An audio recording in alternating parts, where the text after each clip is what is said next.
šeit ir milzīgi liels šis netiešais ieguldījums. Reklāma, kas tālāk atmaksājas turistu skaita pieplūdumā. Protams, tiešās finanšu ieņēmumi, tie ir pakalpojumu sfērai, restorāniem, viesnīcām šajā faktiski 2 nedēļu periodā, ja, kas ir šeit. Protams, šis ir periods, kad Jūrmala vienalga ir diezgan pilna ar cilvēkiem, un tomēr, ja, šeit ir ne tikai Jūrmala, arī Rīga, tie tomēr ir vairāk nekā 1000 dalībnieki ar pavadošo personālu, kas ierodās, tāpat arī viesi, tāpat arī turisti.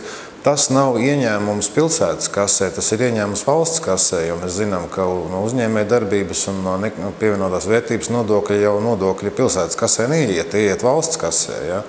Pilsētai, protams, tas ir uzņēmējiem ir darbs, uzņēmējiem vieglāk samaksāt savus nodokļus, uzņēmēji var nodarbināt kādus darba vietas arī sezonāla rakstura, cilvēkiem ir varbūt darbs, lielāki ieņēmumi, un varbūt mazāk mums jādomā, kā uzturēt kādu ar sociāliem pabalstiem, bet viņam pašam ir darbs. Ja.